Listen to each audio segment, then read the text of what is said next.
Good day, everyone. I'm Rafael Gonzalez, and along with my group, we will be discussing the third chapter of Digital Business Models by Bernd Witz. This will also be a look at the importance of internet technologies in business.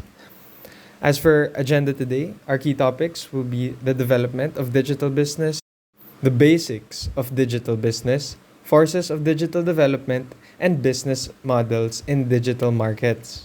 Back in 1970, the Harvard sociologist Daniel Bell coined the term post industrial society.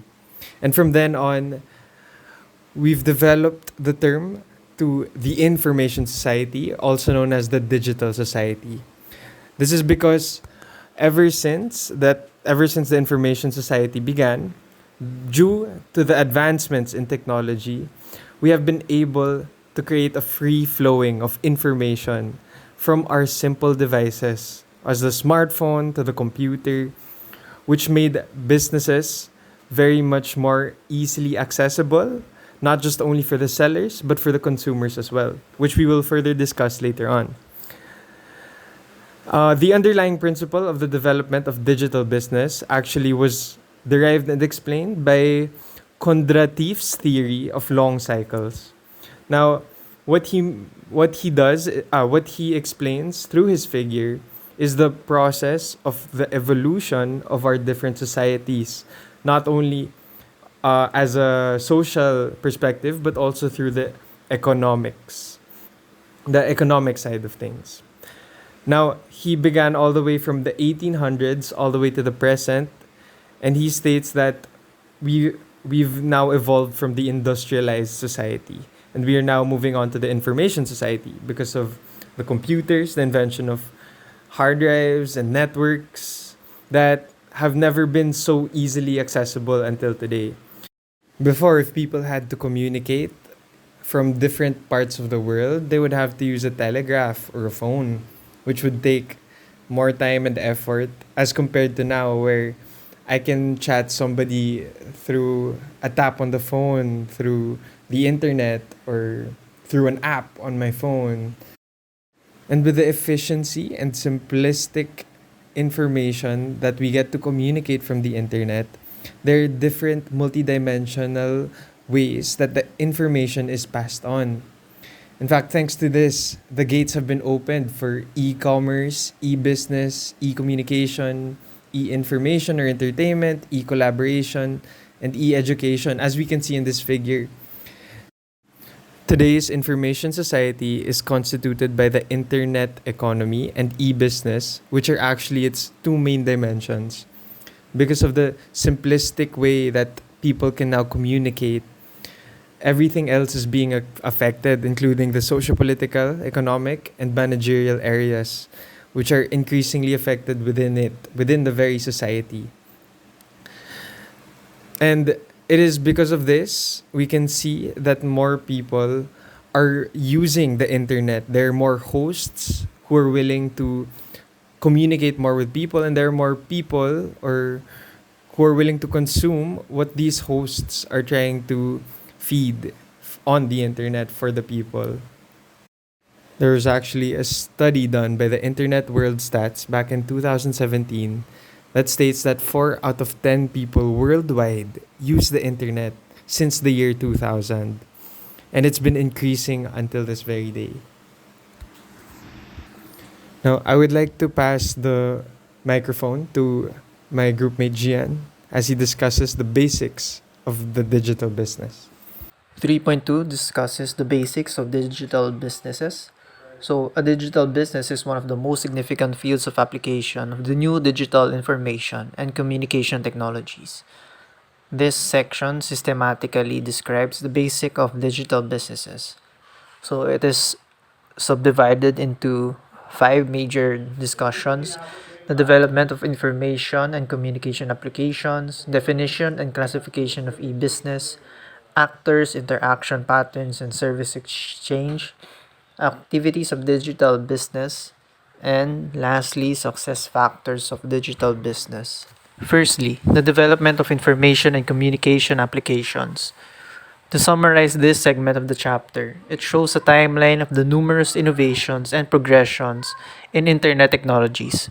It ranges from the basic preconditions from the sieve of Eratosthenes back in 250 BC all the way to the release of Samsung S7 with its new headset device known as the Samsung Gear VR. It shows how each progression revolutionized the development of internet technologies and how we use them on a daily basis. Next, the definition and classification of e-business. This section gave 10 key definition of what an e-business is. It was first key defined by IBM way back in 1997 and defined it as a secure, flexible, and integrated approach to delivering differentiated business value by combining the systems and processes that run core business operations with the simplicity and reach made possible by internet technology. The succeeding remaining definitions encapsulated this key definition while adding more specifics as time progressed. To put all the definitions into one, Schneider's definition would be the simplest of them while being updated of the times. He defined it as it includes all business activities that use internet technologies. This includes the internet, the World Wide Web, and other technologies such as wireless transmissions on mobile telephone networks. Next, actors, interaction patterns, and service exchange. This section talks about the interactions and service exchanges between the three main actors of digital businesses. These actors include the business, the administration, and the customers. The interactions between them ultimately can form interactions or service exchanges in the intra-level perspective. Business to business and business to customer are the most important in practice. Business to business focuses on the interaction between two or more different companies, which in effect can be both the buyer and seller of a certain product or good. Business to customer focuses on the concept of demand and supply. Business to administration refers to the performance of administrative processes between business and public entities via electronic information and communication media. These transactions with the government bodies include tax computations and value added taxes. Intra-business refers to the internal e-business application of a company. For example, Volkswagen offers employees to improve on their foreign language skills on their e-learning centers. Customers to business refers to the individual's voluntary disclosure of data to a company. These databases for job applications like monster.org or craigslist.org. Customer to customer refers to the transactions between private individuals. These include direct purchase sales like the ones from eBay. Customer to administration refers to customers using electronic network resources in order to transmit information to government institutions. For example, e-filing of income tax. Administration to customer refers to the fee-based offers customer information regarding specific products or companies. An example of this would be the Federal Labor Office, which offers job exchange as well as supports and manages the interaction between the applicants and employers. The interactions and service exchange between the administration and the administration uses electronic handling of certain information tasks between national and international authorities. An example of which local police interacting with the Europol or Interpol. Lastly, the intra-administration. It refers to the internal activities of public authorities, such as network-based interorganizational training opportunities for administrative staff. Next, activities of digital business.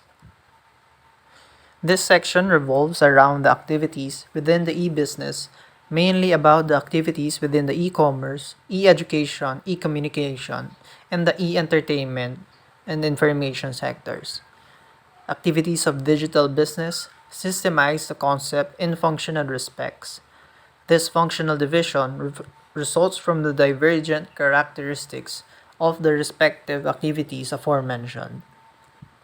E-commerce includes the service exchange processes of initiation, negotiation, and conclusion of trading transactions between economic agents by means of electronic networks.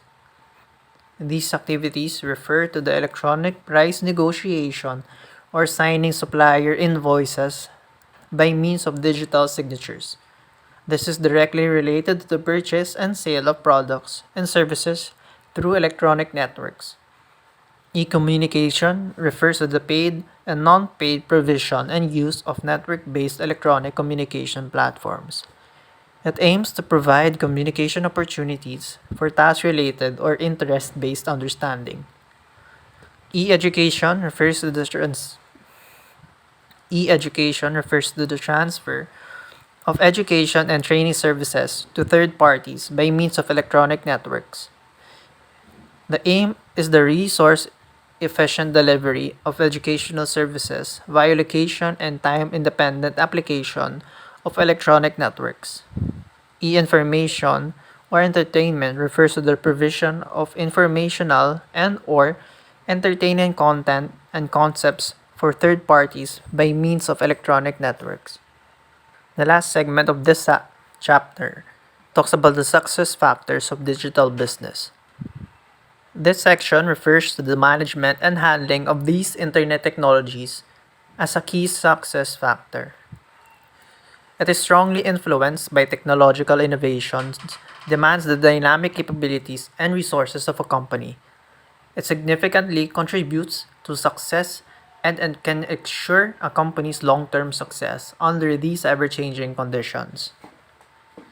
The variety of technological innovations in information communication technology forces companies to follow closely the market and assess the opportunities and risks of these innovations. However, it requires to take into account a combination of pricing strategy, customer benefits, and tradability of goods. Strategic and organizational flexibility is a further key success factor for companies in the context of digital business. It provides the potential to develop and sell new offers while also not devaluating the physical or traditional products, but instead it increases it by means of digital value added services through which a company can generate competitive advantage. Electronic networks allow to avoid media disruptions and connect numerous users. An example of which would be WhatsApp. The growing number of connected users increases the benefit for each individual because they can reach a higher number of users. This then creates a lock-in. A lock-in refers to the situation where customers can only consume the aftermarket goods produced by the original equipment manufacturers. The last key success factor is the ease of access. It refers to the design of business processes and navigational interfaces are considered under the aspects of efficiency and general accessibility. To summarize this part of the chapter, it talks about how the progression and innovation of these internet technologies contributed to the development and success of the company by ensuring the numerous activities within each sector to be beneficial by means of service exchanges between the different parties involved. It is with new developments and innovations to these internet technologies that the definition ever changes with the times and how it creates more and better opportunities for the company to succeed. So hello everyone, I'm Joseph Gonzalez and I'll be talking about the second part of Chapter 3 of Digital Business Models by Bernwitz. So the second part of Chapter 3 simply talks about the four forces model of a digital business. So I would be discussing the first two and Rafa will be discussing the other two forces. So the first force of the digital business model is convergence in technology. So this is the most significant one since it covers the fundamental breakthrough of making e-business technologically possible. So convergence describes the approximation of underlying technologies, diminishing boundaries between sectors, networking of different areas of value creation, and finally, the integration of sectors, business units, organization, products, and services. Now, there are four levels of convergence, namely the sector convergence, the company convergence, the business unit convergence, and lastly, product and service convergence. So in the sector level, convergence of a growing number of companies within related sectors lead to the convergence of the corresponding sector. So in company level, convergence forces companies to convergence forces companies to reposition their value chains and core activities, which results in modified institutional boundaries. So in business unit level, convergence simply relates to various units of the company. So lastly, in product and or service level, convergence of products and services or distribution of channel happens. So the second force of business model is digitalization and dynamics in innovation. The key drivers are the increasing digitalization of products and services, the rapidity of product and service developments, and the high innovativeness and innovative dynamics. So the dynamic changes in the business environment in the internet economy leads to innovation that occur increasingly shorter and at discontinuous intervals. So therefore, companies need to have a considerable adaptability in the marketplace.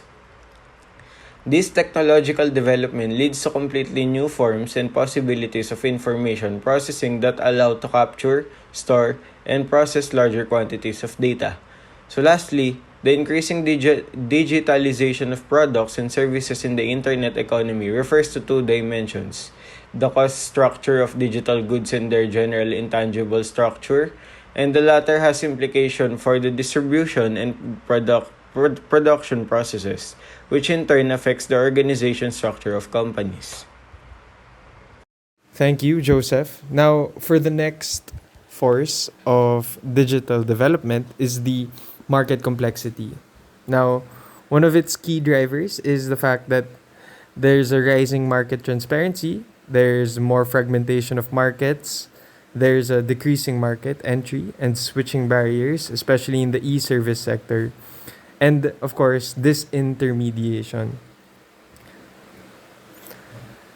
Now, the situation in the internet economy has changed fundamentally. This is mainly due to the free flowing of information, as Joseph said a while ago. Products are more quickly and easily accessed and compared with others within the market itself, giving a broader view of the market as a whole compared to the traditional markets where it would take more time or your only source would be from the company itself telling you with the research that they've got independently. Because of how easy it is for different consumers to communicate amongst themselves and give their opinions, it has been more frequent that fragmentation of markets would occur, like such as niche markets that weren't really priority before, but now, since consumers are demanding it, there's a growing market for different types of things that are popping up. But also at the same time, there's a decrease in market entry and switching barriers, especially because now that people are more aware of different types of markets, of different types of products, they will be more open to different types of products in the market. Now, to explain this intermediation, in simple words, this is the simple cutting off of the middleman, because usually from the manufacturer, they'll have to be moved on to the wholesale and then sold to the retailer, and the retailer will then sell it to the customer.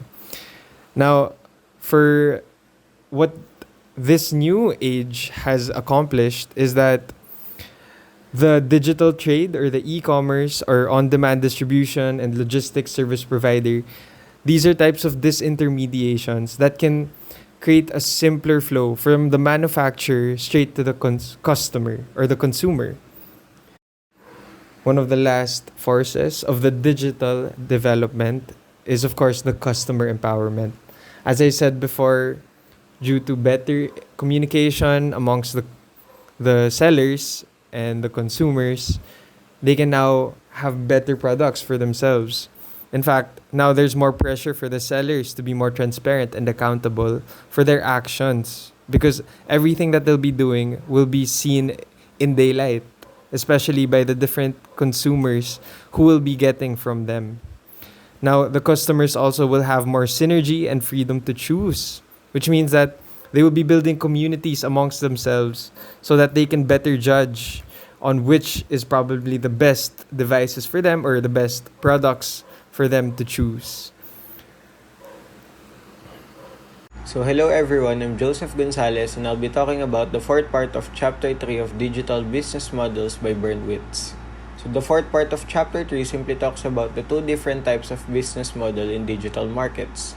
In this particular part of Chapter 3, it highlights a coordinated typology of digital business models particularly designed for the B2C and the B2B business model. The typology also provided a sufficient orientation, differentiation, and classification based on a criteria from a conceptual perspective. So now, what is the difference between B2C model and B2B model? The business models of the internet industry in the business-to-consumer sector can actually be classified based on the 4CNET business model into following segments: content, commerce, context, and connection. So for content, we have the compilation, depiction, and provision of content on a domestic platform. For commerce, we have the initiation and or settlement of business transactions. For context, we have the classification and systematization of information that are available on the internet. Lastly, for connection, we have the creation of the possibility to exchange information in networks. So to explain briefly, the content business model consists of collection, selection, systemization, compilation, and delivery of content on a domestic platform. The aim of this business model is to make sure that contents are easily accessible to the users over the internet. So next, the commerce part of the business model entails the initiation, negotiation, and or settlement of transaction via the internet. So the context part of the business model now focuses more on the classifying and systematizing aspect of information available on the internet. Context providers in the digital business sector can be distinguished in that they primarily do not offer their own content but rather offer navigation aids. So in addition, complexity reduction is also part of their major task as a context provider. The context provider compiles information according to the specific criteria and clearly presents it to the user in a context-specific manner. The object, basically, is to improve market transparency and to enhance search results. So lastly, the connection business model addresses the establishment of options for information exchange in networks. Now, business models are highly relevant not only in the B2C area but also in the B2B sector. The main difference lies in the underlying relationship. While B2C business models are based on a range of services to private end users, B2B business models, on the other hand, focus exclusively on transactions between companies. So the 4SNet business model typology presents an overview of the most relevant B2B business models on the internet. However, in this context, it is important to consider that a clear separation is not always possible because companies often choose strategies that follow several models at once. So, what is the 4SNet business model framework? So we have sourcing, sales, supportive collaboration, and service broker. For sourcing, the aim of this business model is to handle business transactions of procurement management by using the internet. So for sales, the aim of this business model is to handle transactions of sales through the internet but initiated by the seller. So for supportive collaboration, the B2B business model of supportive collaboration consists of collaborative value generation and comprises the areas of collaborative R&D production and sale. Thus, the focus of attention is the cooperation and more precisely the joint effort of several companies in the areas of research and development. Lastly, for service broker, the B2B business model of service broker supports B2B business transaction by providing information in marketplaces. So that is all. Thank you.